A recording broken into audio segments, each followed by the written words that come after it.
রাঙাকে সিঁদুর পরিয়ে দিল একলবাবু। হ্যাঁ বন্ধুরা, এমনটাই দেখা যাবে। বিস্তারিত জানতে ভিডিওটিতে লাইক দিয়ে সম্পূর্ণ দেখতে থাকো। গল্পের শুরুতেই দেখা যাবে সার্থকী বিন্দাকে ফোন করে। তখন বিন্দা বলে, কি বলছো সার্থকী, ডিভোর্সটা হবে না?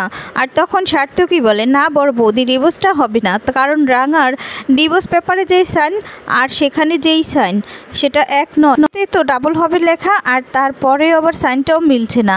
তখন বিন্দা বলে, দেখো গ্রামের মেয়ে, ও তো লেখাপড়া জানে না, সেটা হতেই পারে, কিন্তু আঙুলের ছাপ সেটা তো স্পষ্ট। তখন সার্থকী বলে, না বড় বৌদি, আঙুলের ছাপটাও মিলছে না।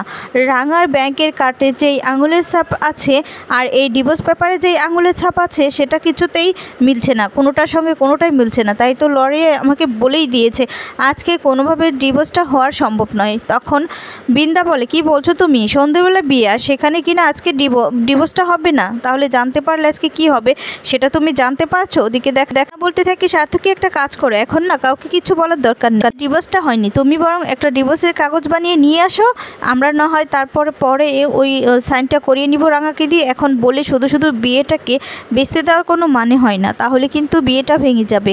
এবার আমাদেরকে যা করা করতে হবে, তুমি কিন্তু কাউকে কিছু বলবে না যে ডিভোর্সটা হয়নি। তখন সার্থকী বলে, ঠিক আছে বড় বৌদি। ওদিকে রাঙা মিটিমিটি হাসতে থাকে সব কিছু শুনে। আর তখন বিন্দা বলে, শোনো তাড়াতাড়ি চলে আসো, বিয়ের অনেক কাজ রয়েছে, তাছাড়া ডিভোর্সের ব্যাপারটা লুটিয়ে রাখতে হবে, বুঝতে পেরেছ? তখন সার্থকী বলে, হ্যাঁ বড় বৌদি, এছাড়া তো আমাদের কাছে আর কোনো কাজ নেই, উপায় নেই, এবার ডিভোর্সের ব্যাপারটা সামনে চলে আসলে তো সমস্যা। বিন্দা বলে, হ্যাঁ বিয়েটা হয়ে যাক, তারপর নয় আহিরিকে বলবো, ডিভোর্স করতে তো অনেকগুলো টাকা লেগেছে, টাকা দাও। ওদিকে রাঙা সবগুলো কথা শুনে মিটিমিটি হাসতে থাকে, অবাক হয়ে বিন্দার দিকে তাকিয়ে থাকে। এরপর দেখা যাবে একলবাবুর গায়ে হলুদ হচ্ছে আর রাঙা সাইডে দাঁড়িয়ে খুব কষ্ট পাচ্ছে এগুলো দেখে। আর তখন দেখা যাবে একলবাবুকে বড় বৌদি গায়ে হলুদ দিতে থাকে আর একলবাবু রাঙার দিকে অবাক হয়ে তাকিয়ে থাকে। দিকে রাঙাও তাকায়। আর তারপর দেখা যাবে একলবাবুর গায়ে হলুদ দেওয়া শেষ হয়ে গেলে পাঞ্চালি সেই হলুদ রাঙার কাছে আসে নিয়ে। এই রাঙা, এই গায়ে হলুদ ছোঁয়ানো মানে বাইয়ের গায়ে হলুদটা ছোঁয়ানো, এটা কি আহিরির বাড়িতে যাবে? আর তখন রাঙা বলে, না রে দিদিভাই, এই হলুদ ওই বাড়িতে কেন পাঠাবি? তখন বলে, তাহলে এবার কি করব? তখন রাঙা নিজের আঁচলের তলা থেকে আরেকটা হলুদের বাটি বের করে দেয় আর বলে, এটা পাঠাবি। আর বলে, আহিরি দিদির বাড়ি। তখন পাঞ্চেরি অবাক হয়ে যায় আর খুশি হয়ে যায় আর বলে, রাঙা না পারিসও বটে। আর তখন রাঙা বলে, দিদিভাই জানিস তো, আমি না বুঝতেই পারছি না আহিরি দিদি সব প্ল্যানটা বুঝতে পেরে নাটক করছিল অসুস্থ হওয়ার, নাকি সত্যি সত্যি অসুস্থ হয়ে গিয়েছিল, সেই ব্যাপারটা না আমাকে খুব ভাবাচ্ছে। তখন পাঞ্চেরি বলে, রাঙা আমি না এই ব্যাপারটা যে ভাবিনি সেটা তুমি বলো না, কিন্তু ডক্টর বলেছে ও নাকি সত্যি সত্যি হয়েছিল, বুঝতে পেরেছ? তখন রাঙা বলে, সেটাই তো বুঝতে পারছি না, ও যদি প্ল্যানটা বুঝতে পেরে যায় তাহলে কি হবে বলতো? আমার না কেমন যেন খুটখুট লাগছে, আবার সন্ধেবেলা কিছু হবে না তো? তাহলে কি বিয়ের আগেই সবটা ফাঁস করে দিব? কারণ সত্যজিৎ স্যার তো আছেই, আর আহিরি দিদির বাড়িতেও সিভিল ড্রেসে পুলিশ রয়েছে। তখন পাঞ্চেরি বলে, না রাঙা, তুমি এত চিন্তা করো না, সব কিছু ঠিক হবে, তুমি দেখো, এত ভেবো না তুমি। তখন রাঙা পাঞ্চারির কথা শুনে খুব খুশি হয় আর হাসতে থাকে। অন্যদিকে দেখা যাবে বিন্দা একলবাবুকে স্নান করাতে থাকে আর রাঙার দিকে তাকিয়ে হাসতে থাকে। তারপর দেখা যাবে একলবাবুদের বাড়ি থেকে যেই হলুদটা পাঠানো হয় সেটা দিয়ে এদিকে আহিরির গায়ে হলুদ হতে থাকে। আর এদিকে আহিরি তখন বারবার করে রাজেন্দ্র স্যারের কথাগুলোই মনে করতে থাকে আর বলে, কি ব্যাপার, রাজেন্দ্র স্যার এরকম ঘাবড়ে গিয়েছিল কেন? সত্যি কি কোনো কারণ আছে, নাকি অযথাই উনি ঘাবড়ে গিয়েছিল? আমি তো বুঝতেই পারছি না, না কোনো বিপদ হবে না তো? এই কথাগুলো তখন ভাবতে থাকে আহিরি। এদিকে দেখা যাবে সার্থকী আছে বিন্দার কাছে আর তখন বলে, সার্থকী একটা নকল ডিভোর্স পেপার আমাদেরকে আনতে হবে, সবাইকে যেন দেখাতে পারি, না হলে তো সমস্যা হয়ে যাবে, সবাই যখন দেখবে ডিভোর্সটা হয়নি তখন তো বিয়েটাই হবে না, কি করি বলো তো? তখন সার্থকী বলে, সেটা আবার বলতে, এই দেখো নকল ডিভোর্স সেই পেপারটাই আমি নিয়ে এসেছি, সিল মেরে নিয়ে এসেছি, স্ট্যাম্প লাগিয়ে নিয়ে এসেছি, যাতে করে কোনো কিছু বোঝা না যায়। তারপর রাঙার একটা সিল করে নিলেই হবে। আর তখন সেখানে রাঙা চলে আসে। রাঙা এসে তখন বলে যে, তোরা এসে যাস না কিন্তু।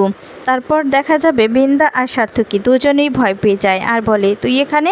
আর তখন রাঙা বলে, হ্যাঁ, তোরা দেওর বৌদি এত খাটনি করছিস, তোদের জন্য শরবতটা না আনলে চলে নাকি? তার জন্যই তো তোদের জন্য ঠান্ডা ঠান্ডা শরবত নিয়ে এসেছে। আর দেখ, ডিভোর্স পেপার মানে ডিভোর্সটা হয়নি, এটা যদি সবাই জানতে পারে তাহলে তো বিয়েটাই হবে না রে।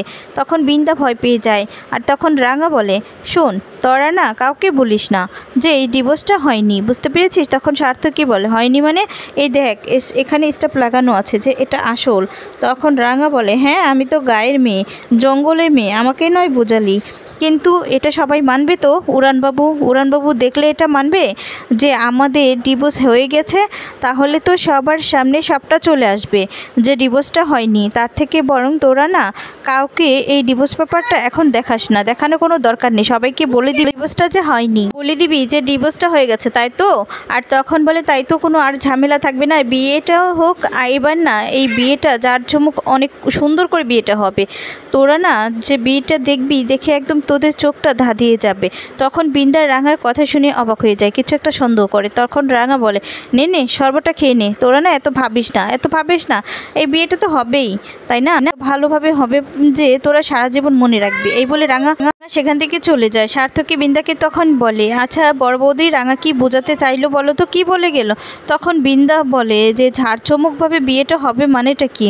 ওইদিকে দেখা যাবে রাঙা স্নান করে এসে সিঁদুরটা পরবে। তখন সেখানে একলবাবু এসে তখন বলে যে, সিঁদুর পরছো কেন রাঙামতি? সিঁদুর পরছো, এখনও কি সিঁদুর পরার মানে আছে? তখন রাঙা একলবাবুর কাছে গিয়ে যায় আর বলে, না রে উড়ানবাবু, আসলে সিঁদুরটা পরতে অভ্যাস হয়ে গেছে তো, এতদিন ধরে সিঁদুরটা পরছি, তাই না পরতে ইচ্ছে করছে। আজকের দিনটা পরি, তারপর না হয় আর কালকে থেকে পরবো না, তোর তো আজকে বিয়েটা হয়ে যাবে, তাই না?